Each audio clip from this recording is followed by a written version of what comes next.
Sound check.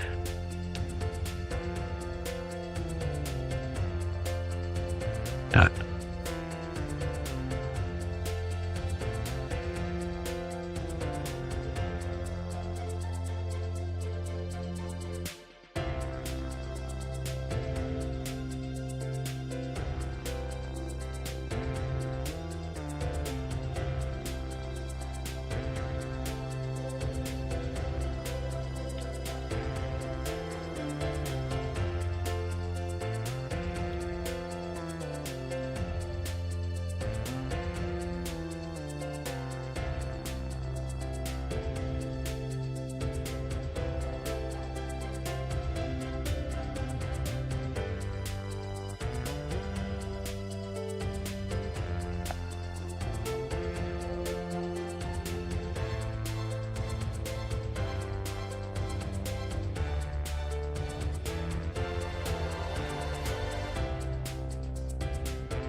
Hey all, welcome to ShareTreck. This is Raj here. Friends, let's start off with our dashboard first. And as of today, there's not much change in the fear and greed index. We're just slightly more greedier than yesterday by almost a point or so. And these are some of the headlines that caught my eyes today. Overall, I think the futures are, moderately neutral. They're not giving an indication of what's going to happen when the markets open. The big question is, are we going to continue moving upwards? And some of the positive aspects are that mortgage demand from home buyers continue to recover, even with higher interest rates. Now, this would make me look at banks a little bit suspiciously, given the fact that in the past we have had mortgage crises. So that's one aspect I would consider, especially for banks, whoever is investing in banks. But otherwise, this is pretty good for the economy. And Trump's Middle East visit opens floodgate of AI deals led by NVDA. So look at Mag 7 and NVDA getting a whole lot of boosts. All the AI stocks are likely to get a good boost out of this. This is a very massive catalyst. I think it got started yesterday. We'll have to see if it persists for today. And many companies are moving out of Delaware because it's a much more stringent corporate management environment. The legislation out there is pretty strong, and that's what gives U.S. investors in U.S. stocks, that extra confidence, and that's what makes it a much more vibrant capital market. If they move out of Delaware and go to a place where the regulations are much more lax, which is exactly the reason why they are moving, then the investors have to allocate more risk premium, which means the stock prices will be lower. So that's the way I look at it. And because there are so many other countries where there are stock markets, they don't have as great governance, as we have found through Delaware. And that's why US stock has that premium. So we are in the risk of losing those premiums going forward. Now, Magnificent Sevens stocks are riding back. They're all the way up again. And there's a Mag 7 ETF called MAGS. That is a good instrument to play this thing. And the 10-year Treasury rises even after lighter CPI report. And that's mainly because the CPI report has not yet accounted totally for what is happening. The modest decline after the consumer price index for April showed a 2.3% rise year over year is a tick below the 2.4% increase expected by the economists. So to that extent, it's looking good. But while slowing inflation is seen as a positive for the bond market, the April data likely doesn't show the full impact of the tariffs on consumer prices. Additionally, the core inflation, which strips volatile food and energy prices, came in at 2.8%, matching the expectations. So the volatility of food and energy, if you take it off, then there is not much of a difference in the inflation. And that's why the Federal Reserve is still hesitant to cut rates. And I think the bond market feels that the inflation threat is still high. And that's the reason why the Treasury yield has not gone down after the inflation report. And Fed's Goolsbee is saying data is still noisy as Fed waits to understand tariff impact. That I think is the right way to go about it. With that said, I think I would now like to go in and have a look at our stocks and see where we are. And I'm going to start off with S&P 500 futures as always. And out here in the S&P 500 futures, what I'm seeing is that we are just up 0.27%. When I took the snapshot for our dashboard from CNBC, at that time we were a bit negative.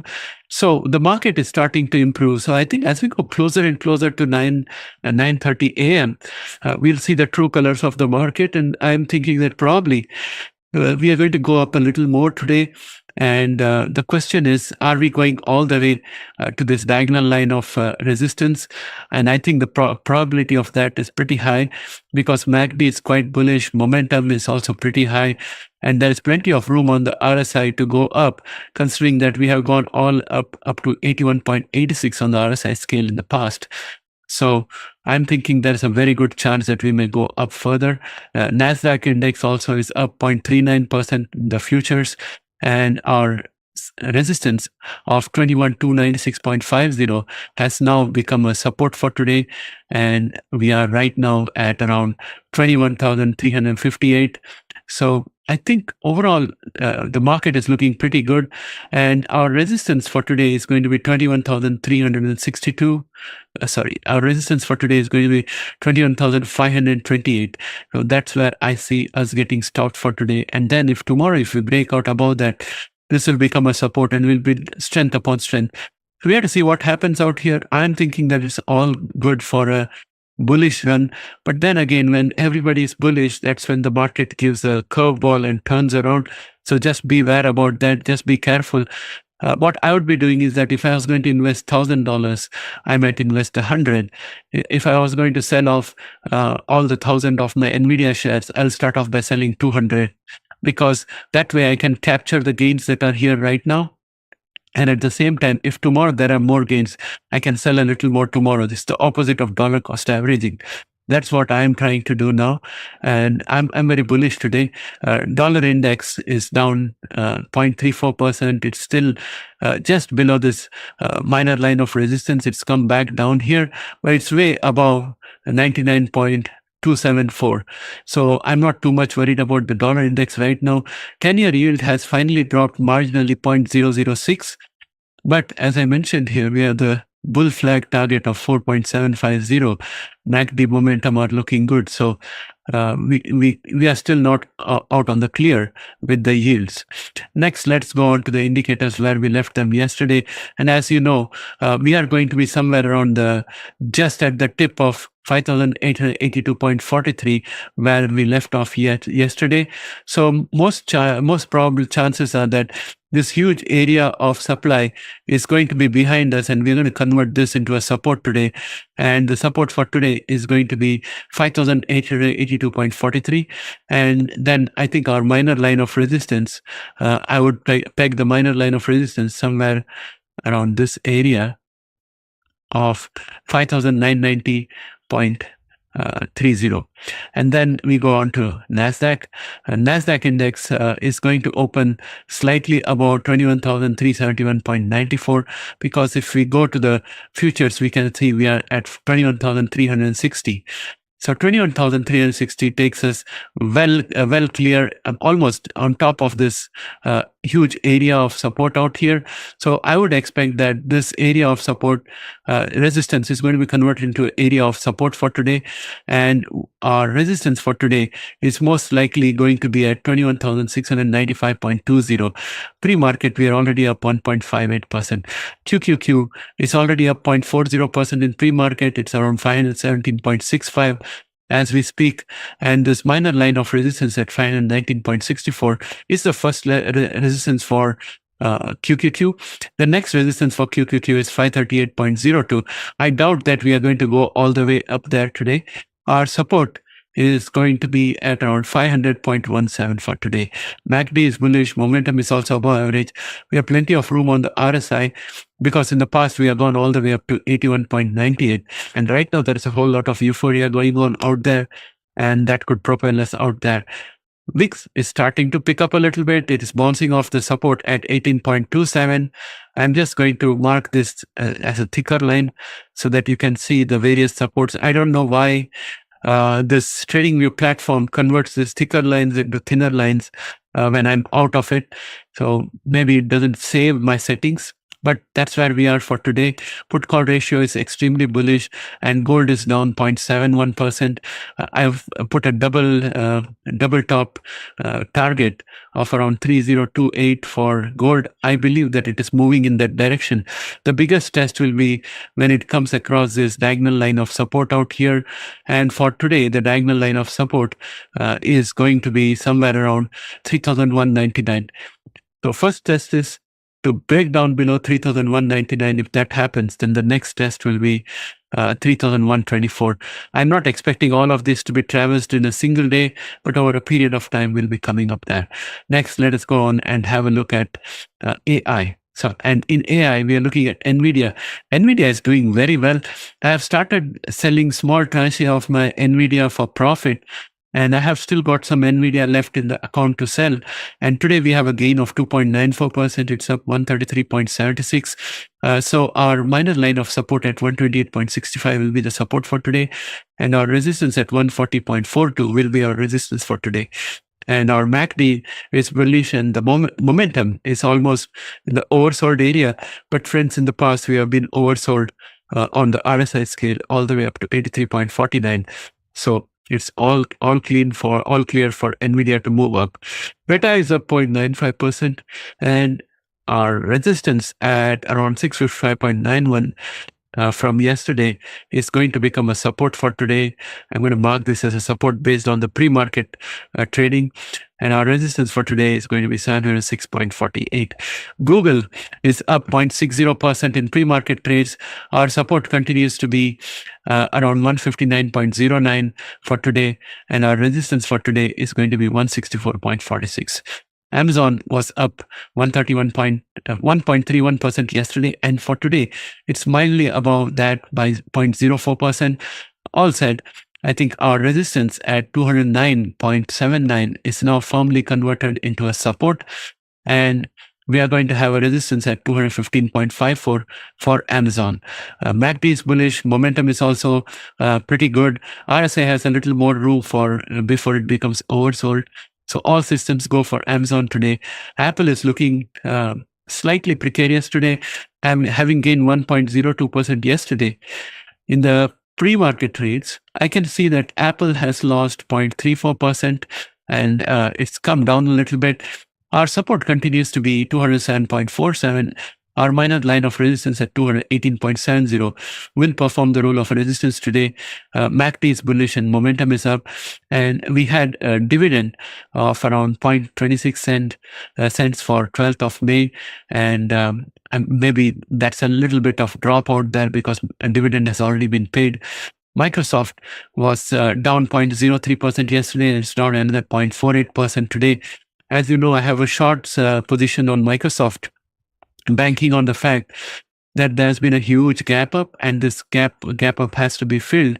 And today I'm seeing that the minor line of resistance at 448.09 has been activated. Yesterday it was a support, now it's become a resistance, and our support for today is going to be 436.37. Then we have Tesla, which was up 4.93% yesterday. It's going up another 2.79% today, and we have support at 328.81, which was earlier a resistance. Now it's become a support. So I'm going to mark this as a support. And our resistance for today is going to come in at around, let me just make a line of resistance out here at around 362.08. That's going to be our resistance for today. Our MACD is bullish. Momentum is also above average.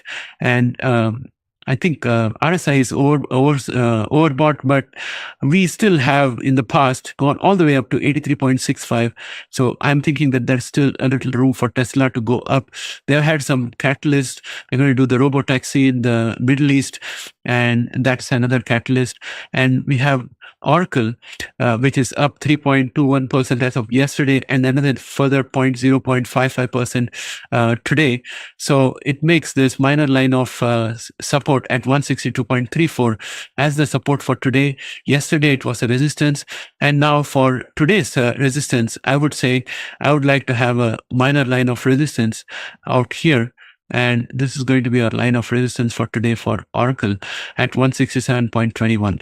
We have AMD, which is up 3.42% in pre-market trades, which makes yesterday's resistance of 115.07 as today's support. And this is going to be the minor line of support for today. And the resistance for today, I'll peg a minor line of resistance out here at somewhere around 124.61.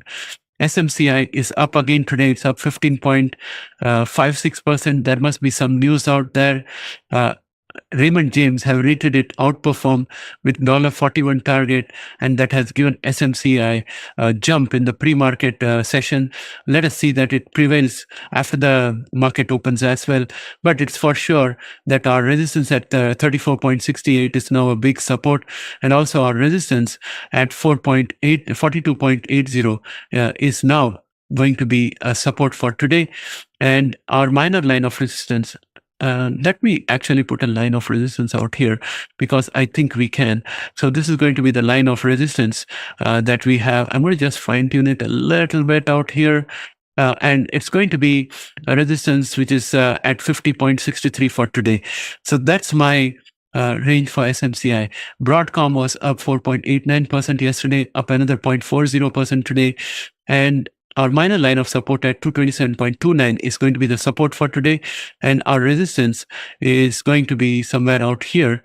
And it's going to be 236.90.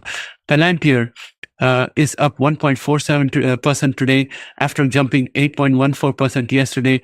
Our resistance from yesterday at 124.43 is now firmly a support. And I think I can't draw any more resistances. It's all blue sky from here for Palantir. It's at an all-time high, and it may go up further. It's getting a bit frothy out there, but RSI still has room to be overbought, and MACD is still bullish.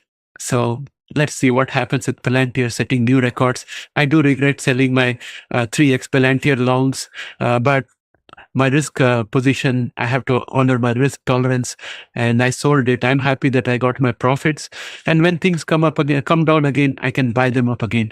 SMH is up 3.43% as of yesterday, and another 1.22% up today.